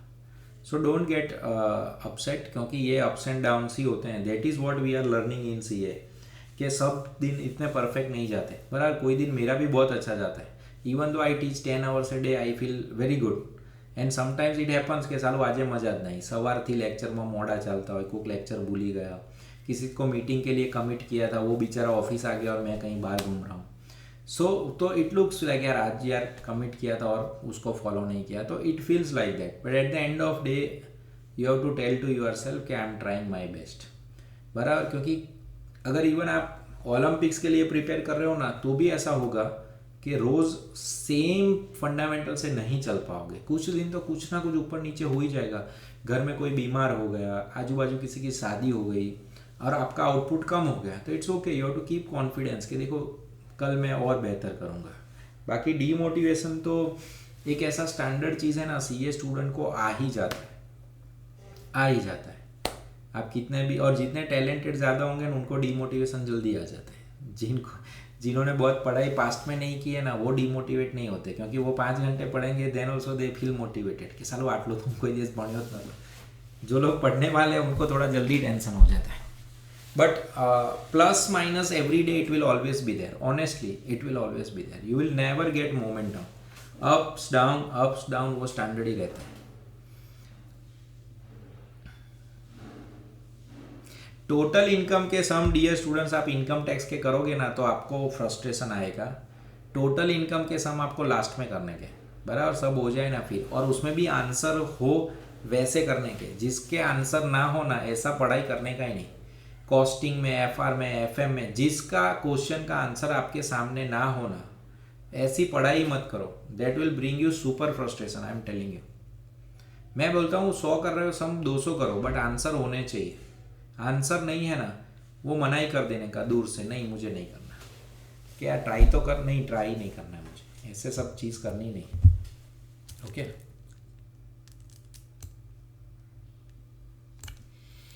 देखो, एक ऐसी चीज़ भी होती है, जब आप पढ़ने बैठते हो तो आपको ऐसा फीलिंग आएगा कि सर इतना सारा याद कैसे रहेगा। निराली का क्वेश्चन एकदम वैलिड क्वेश्चन, कि सर इतनी सारी किताबें ऐसे लाइन में रखी हो तो ऐसा लगता है ये याद रहेगा कि नहीं। सो रिमेंबर, अपने को है ना ऐसा नहीं बोलने का कि मुझे याद रखना है, ऐसा बोलने का ही नहीं। Every half an hour you have to tell to yourself कि मैं इंटेलिजेंट हूँ और मुझे सब याद रहता है। ऐसा अपने आप को मन में बोलते रहने का और कुछ नहीं करने का। और सबसे इम्पोर्टेंट, रात को सोते वक्त you should never give recall कि हमने क्या पढ़ा। अगर रात को सोते वक्त अगर आप ऐसा सोचोगे ना कि आज मैंने क्या पढ़ा, रिकॉल करना है, तो साला कोई जवाब ही नहीं आएगा, सीधा फ्रस्ट्रेशन ही आएगा कि यार कुछ याद नहीं आ रहा, कि आज पूरे दिन पढ़ा उसमें से कुछ रिकॉल नहीं आ रहा है। You should never give recall at the night, you should never give recall at the night, क्योंकि अगर आप रिकॉल दोगे ना कि मैंने क्या पढ़ा, तो इतना सारा पढ़ा होता है तो आपको आंसर ही नहीं आएगा। So better you don't give recall, as I said you give confidence कि मुझे जब ज़रूरत होगी ना सब याद आ जाएगा, बराबर, जब ज़रूरत होगी तब। और वो मॉक टेस्ट आप दोगे ना, तब आपको पता चल जाएगा कि यस मैंने जितना पढ़ा है ना 70% आउटपुट आया, 60% आउटपुट आया। सेकेंड मॉक टेस्ट में वो 10-20% बढ़ जाएगा, थर्ड मॉक में आपको जो आता है वो सब लिख पाओगे। And that is only the importance of examination, बराबर। बाकी खुद रिकॉल मत करवा, कोई भी लेवल पे आप शाम को अपने आप को रिकॉल दोगे, 90% लोगों को फ्रस्ट्रेशन आएगा कि कुछ याद नहीं आ रहा। नहीं, આપણે તો આપણે જાતને કહેવું જ પડે બેટા कॉन्फिडेंस कि भाई हूँ होशियार છું। कॉस्टिंग में जो ब्लैंक हो जाते हैं ना कि सम स्टार्ट कैसे करने का उनको पता नहीं चलता। सब सब्जेक्ट का एक तो अलग अलग प्रॉब्लम है। कॉस्टिंग में जो लोग ब्लैंक हो जाते हैं, 1 or 2 minutes we are taking this questions, हाँ, then we are again back to our track. Costing में कई बार ऐसा होगा कि सम कैसे चालू करने का वो नहीं पता चलता है। तो देखो, सब अलग अलग तरह के बच्चे हैं, जिनको ये प्रॉब्लम है ना, उनको क्या करने का मैं ऐसा सजेशन देता हूँ कि कोई भी चैप्टर उठाते हो ना, उसका सम नंबर 1 2 3 4 5 6 7 8 9 10 कोई भी 10 क्वेश्चन देख लो। Don't try to solve on your own. Question देखो, उसका आंसर देखो, क्वेश्चन देखो, उसका आंसर देखो, क्वेश्चन देखो, उसका आंसर देखो, 10 क्वेश्चन देखो। Don't waste time in doing without looking, because if you are not getting confidence it will again waste your time, it will bring your confidence down. 10 question देख लिए, confidence रखो ये देखे हुए हैं वो मुझे आने चाहिए, दूसरे भले ना है, जो देखे हैं वो मुझे आने चाहिए। हाँ ओके, फिर क्या करो, आपके घर में जो भी है, मम्मी पापा फ्रेंड जो भी आपके साथ घर पे रहता है ना, उसको बोलो कि इसमें से कोई भी 3 सम या 2 सम रैंडमली बोले, सम नंबर 4, सम नंबर 8, सम नंबर 9। फिर ये सम का आंसर देखे बिना ट्राई करो। अगर आंसर देखे बिना ट्राई करते हो और इसके आंसर आ गए ना, इसका मतलब आप ट्रैक पे हो, कोई टेंशन मत करो, चालू रखो। बट आंसर देखे बिना अगर इसके आंसर नहीं आए तो इसका मतलब आप रेफरेंस भी जो देख रहे हो ना वो ठीक से नहीं कर रहे, क्योंकि देखे हुए सम तो आपको आने ही चाहिए। If you see 10 sums, you have seen the answer, if question is same, you should get absolutely same answer. अगर नहीं आ रहा है तो थोड़ा सा टाइम ज़्यादा दो कॉस्टिंग को। इस तरह से 10-10 क्वेश्चन उठाते जाओ, सीरियल नंबर जो भी है, और 10 इसीलिए इसमें से 2 नहीं है, ऐसा नहीं कि 3 क्वेश्चन किए और पूछो कि 2 कौन से होंगे। 3 में से 2 जो होंगे वो तो आपको ऐसा ही लगेगा ना आने ही वाले हैं। 3 में से 2 नहीं देखने के, 10 में से 2 करने हैं, 10 में से 2 या 3। Okay, this way only you have to work, otherwise it will not help in costing. Is it okay? चलो let's go ahead, then will see other questions. चलो कंटेंट में हम जाते हैं वापस। तो services provided by government, services provided by government के अंदर थोड़ी और सेक्शंस ही देखनी है और कुछ खास नहीं। Let's see. Number 1, services provided by government के अंदर entry number 4 is 243W। Dear friends, 243W किसके लिए है? म्यूनसिपालिटी के लिए। म्यूनसिपालिटी जो भी सर्विसेज देगी उस पर कोई जीएसटी नहीं लगता। जो भी सोसाइटी के लिए सर्विसेज देती है उस पर जीएसटी नहीं लगेगा। 243G के अंदर सर्विसेज प्रोवाइडेड बाय पंचायत, यानी गांव के लिए, गांव के पंचायत में भी जो सर्विसेज देगी उस पर कोई जीएसटी लगेगा नहीं। अब मिसलेनियस सर्विसेज शुरू हुई है। Dear students, entry number 6, services provided to any person other than business entity, यानी इंडिविजुअल। अब ध्यान से देखो, central government, state government etcetera है ना, डिपार्टमेंट ऑफ पोस्ट लगाती है, उस पर फॉरवर्ड चार्ज है, एग्जाम नहीं है ये, यहाँ पे कैंसिल हो गया। यानी याद रखने का, ये स्पीड पोस्ट एक्सेट्रा पे फॉरवर्ड चार्ज जीएसटी है, फॉरवर्ड चार्ज। यहाँ पे कुरियर इंडस्ट्री वाले गए थे सरकार के पास कि भाई हमसे जीएसटी मत लो, आप पोस्ट पे तो रखते नहीं हो, गवर्नमेंट पोस्ट पे नहीं रखते, हम पे क्यों रखते हैं? तो गवर्नमेंट ने पोस्ट पे भी लगा दिया, नहीं नहीं सबके लिए सेम, सब टैक्स भरो, बराबर। Services in relation to aircraft of vessel inside and outside precincts of port, transportation of goods and passenger, इन सब पे जीएसटी है। and other services covered by A2C provided to business entity। Okay, state government, central government कोई भी service देगी वो exempt है, excluding this, excluding, यानी department of post is taxable, aircraft vessel outside pressing taxable, goods by transport, passenger by transport is all taxable. इसके अंदर applicability of GST on accommodation service by air force mess and etcetera जो होगा वो अलग हो जाता है, उसको वो लोग एग्जाम कर देते हैं, बराबर। Accommodation service by air force mess, other similar mess by army mess, navy mess, other than business entity are covered. फिर आता है sir any services to business entity में, फिर बचा क्या? इसके अलावा कुछ भी काम गवर्नमेंट ने करके दिया, गवर्नमेंट ने बिजनेस एंटिटी को रोड बना के दिया, गवर्नमेंट ने बिजनेस एंटिटी को दूसरा कुछ सपोर्ट दिया, तो services provided by central government, state government to business entity जिसका aggregate turnover up to the amount of preceding financial year makes eligible for exemption, तो एग्जम्पशन है। इसका मतलब क्या? आपकी कंपनी है बट आपका टर्नओवर 20 लाख से कम है, आपका टर्नओवर 40 लाख से कम है, यानी आपके पास जीएसटी नंबर ही नहीं है। अगर जीएसटी नंबर नहीं है तो गवर्नमेंट आपको कोई सर्विस देगी उस पर भी टैक्स नहीं आएगा। क्यों पता है? क्योंकि गवर्नमेंट जब आपको कोई सर्विस देती है और उस पर जो टैक्स आता है वो कौन सा टैक्स होता है? रिवर्स चार्ज टैक्स होता है, तो आपको ही टैक्स भरना पड़ेगा। तो यहाँ पे अगर आपके पास जीएसटी नंबर ही नहीं है क्योंकि आपका रजिस्ट्रेशन ही नहीं हुआ, because you are below the exemption limit, eligible for exemption of registration, तो फिर आपको उस पर टैक्स भी नहीं आएगा, आप एग्जेम्प्ट ही हो जाओगे सब तरह से। बट एक्सेप्ट अगर ये ऊपर वाला है तो टैक्स लगेगा। कौन सा? एंट्री 6 का एबीसी, एंट्री 6 का एबीसी यानी पोस्ट होगा तो टैक्स भरना है। डियर फ्रेंड, पोस्ट पे तो आप लोग भी टैक्स भरते हो, आप कोई पोस्ट करने जाओगे, कुरियर करने जाओगे ना, तो वो जीएसटी आपसे ले ही लेगा, उसमें आपको रजिस्ट्रेशन लिमिट का कोई बेनिफिट नहीं मिलता। या service by way of immovable property, renting of immovable property you have to pay. Service provided by government authority, dear friend, services provided by central government, state government, local authority to another central government, state government, local authority, यानी government to government is also exempt, government to government is also exempt. Although nothing contained in entry number 6 ABC is covered. यानी again ABC का होगा तो tax लग जाएगा forward charge में, that is post and etcetera. फिर services provided by government, अगर government में किसी बिजनेस एंटिटी को सर्विस दी बट वो 5,000 से कम है, तो हम लोग क्लास में पढ़ते हैं कि भाई बड़े बड़े देश में ऐसी छोटी छोटी बातें होती रहती है, तो 5,000 से कम का कोई सर्विस है तो उस पर कोई GST लेने का मतलब नहीं है, government to business entity. 24C के अंदर सर्विसेज बाय पोस्टल डिपार्टमेंट, तो as I said service by post department, post card, inland letter, book keeping, ordinary less than 10 gram है तो एग्जेम्प्ट है, उसके बाद टैक्सेबल है सबके लिए। Okay, post card, inland letter, book post, ordinary post जो है वो, सर अभी तो आप ऊपर टैक्सेबल बोल रहे थे, जो मैं टैक्सेबल रहा था ना इसमें से एक भी आइटम नहीं है। Post card, inland letter, book post, ordinary 10 gram से कम एग्जेम्प्ट है। ऊपर जो बोल रहा था ना मैं, वो स्पीड पोस्ट था, आप अगर ध्यान से नहीं देखोगे तो आपको डिफरेंस ही पता नहीं चलेगा। देखो, speed post, express parcel, life insurance agency, नीचे की एक भी आइटम नहीं थी, वो सब फॉरवर्ड चार्ज में चली गई, बराबर। यहाँ पे हम जो पढ़ रहे हैं वो है सादा पोस्ट कार्ड, इनलैंड लेटर, ये एग्जाम्प्ट है 10 ग्राम से कम वजन वाला। फिर आता है supply of service, central government, state government, union territory अगर गारंटी करती है लोन का, बैंकिंग कंपनी का, बराबर, government undertaking, public sector undertaking, इनका गारंटी लेती है रिसिपेंट को against consideration, then it is exempt. Why? Because it is government linked.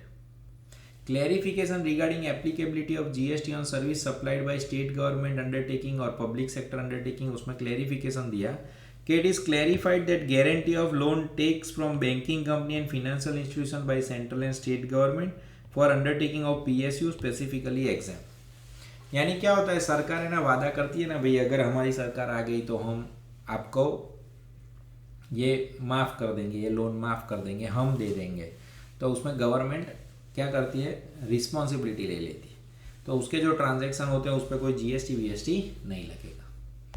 Again government ही है, रजिस्ट्रेशन है गवर्नमेंट का, टेस्टिंग है, कैलिब्रेशन है। आप कोई बिजनेस करने जाते हो, so you always need to take permissions, you always need to take registrations, calibration testing if you are making some machineries and etc. तो सर्विस प्रोवाइडेड बाय गवर्नमेंट और local authority by way of registration required under any law for timing in force is exempt.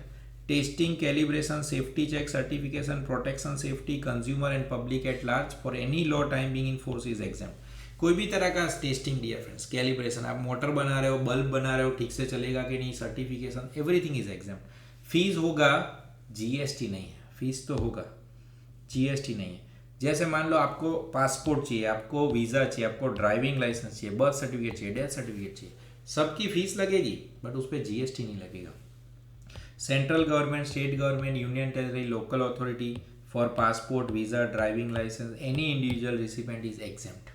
Again I am repeating, fees लगेगी, GST नहीं लगेगा। ये सब miscellaneous point चल रहा है।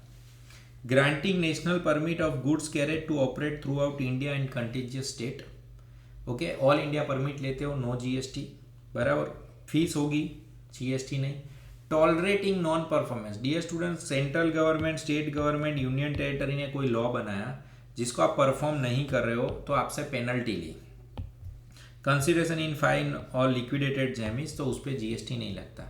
जैसे मान लो आपने हेलमेट नहीं पहना तो गवर्नमेंट ने आपसे 200 रुपये ले लिए, तो उस पर GST नहीं लगेगा, फाइन्स और लिक्विडेटेड डैमेज इस पर नहीं लगेगा।